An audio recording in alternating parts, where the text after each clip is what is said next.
이렇게 잔혹한 일이 있었다는 걸 일본인들은 잘 모릅니다. 알면 당연히 사죄할 겁니다. 아무리 세월이 지났더라도 솔직하게 사죄하는 마음을 가져야 합니다. 오늘의 평화를 위한 작지만 큰 걸음이 되기를 바랍니다. 선조들의 만행을 사죄하며 양심 선언을 한 일본인들이 있습니다. 바로 일본에 있는 귀무덤을 찾아 위령제를 올린 하토야마 전 총리와 아마키 나오토 전 주 레바논 대사입니다.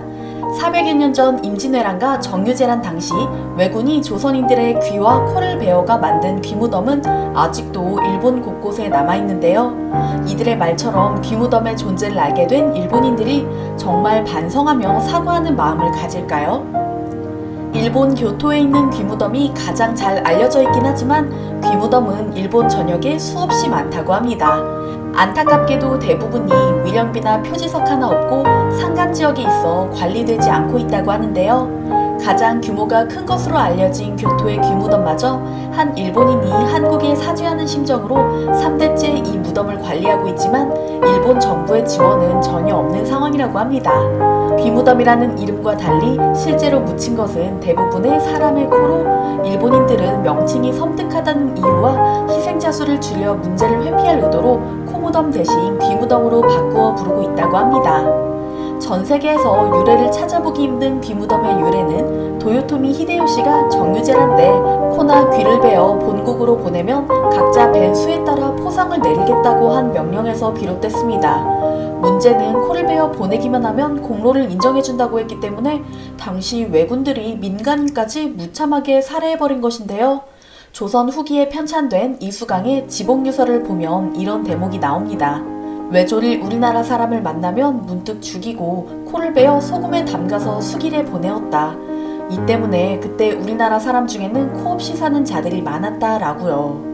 당시 시대상에 비추어 볼 때 전과 확인을 위해 적의 귀나 코를 베는 일은 비교적 흔했지만 민간인을 대상으로 행한 것은 유래를 찾기 힘들 정도로 잔혹한 행위였죠. 안타깝게도 일본에 있는 귀무덤의 실체와 규모는 아직까지도 정확히 파악되지 않고 있습니다. 일본에 있는 귀무덤 중 일부는 1990년, 1992년 두 차례 경상남도 사천시와 전라북도 부안군으로 이장됐으나 오늘날까지도 완전한 이장이 이루어지지 못하고 있습니다. 교토 귀무덤에만 묻혀있는 수만 해도 약 12만 6천 명이라고 하는데 전투 규모와 횟수를 볼 때 실제로 군인은 1천 명 남짓이라 예상된다 하죠. 결국 그 나머지는 부녀자나 노인, 아이들인 셈인데요. 당시 죄 없는 백성들이 얼마나 두려움에 떨었을지 생각하니 가슴이 먹먹해집니다. 이렇게 조상의 한이 서려있는 귀무덤은 한국으로 이장하지 않는 이상 뾰족한 방법이 없는 상황입니다. 2015년경 일본 대마도에서 문화재 환수 국제연대 회원들이 진행한 귀무덤 위령제에서는 지역 주민의 신고로 경찰까지 출동한 적이 있었다고 하는데요. 허락도 없이 행사를 진행했다며 막무가내로 회방을 놓는 일본 경찰들 때문에 위령제를 제대로 지낼 수 없었다고 하죠. 그나마 최근에 이르러서야 한 일본 시민단체의 활동으로 일본 현지의 귀무덤 몇 곳에 비석과 재단이 마련되었다고 합니다. 작년부터 시작된 위령제는 올해는 오카야마 중심지에서 자동차로 2시간 가까이 걸리는 산간 마을 스야마시에서 열렸습니다. 황량하던 이곳에 무덤이 생긴 이유를 한국어와 일본어로 적은 비석도 세워졌고 작은 재단도 마련됐는데요. 이곳을 처음으로 참배한 일본인은 교토 세계평화선도의 사무국장이자 전 주 레바논 대사인 아마키 나오토 씨. 외교관까지 지낸 자신조차 몇 년 전까지만 해도 귀무덤의 존재를 몰랐다며 이런 과거사를 일본 내에서 적극적으로 알리는 것이 중요하다 주장하고 있는 인물입니다.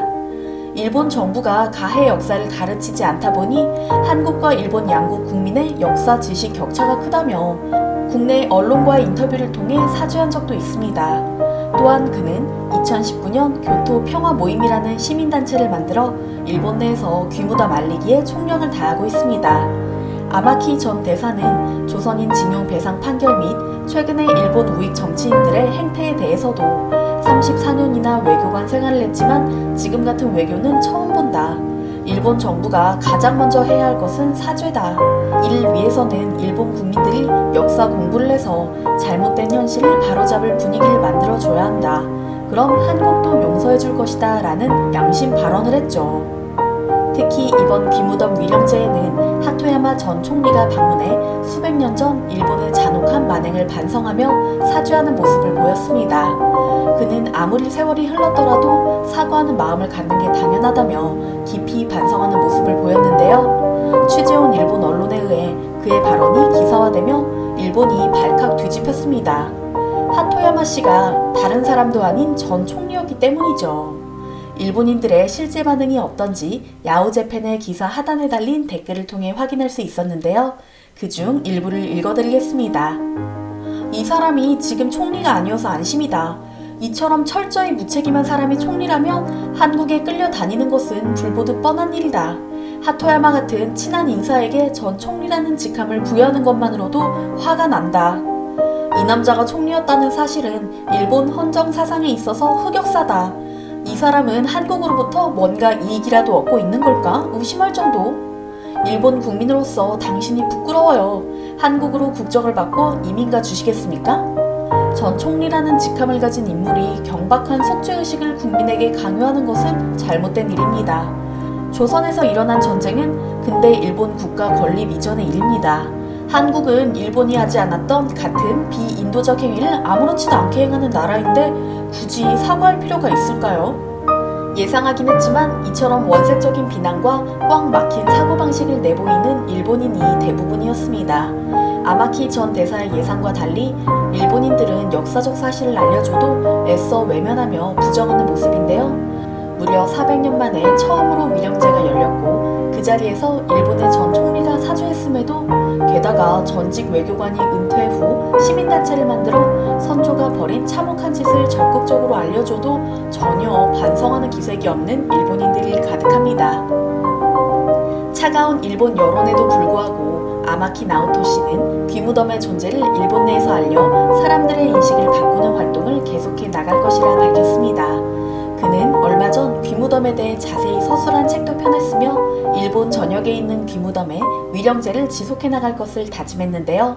아마키 씨는 역사를 직시해 과거의 잘못에 대해 사죄하고 희생자를 기림으로써 한일 관계가 개선되는 것을 기대하고 있다고 덧붙였습니다. 오랜 세월이 흘렀어도 홋카이도부터 오키나와에 이르기까지 일본 땅 곳곳에는 한국인을 눈물 짓게 만드는 참혹한 역사의 현장이 넘쳐납니다. 역사를 잊지 않을 것, 작은 일이라도 내가 할 수 있는 것을 하자는 다짐을 마음에 새기게 되는데요.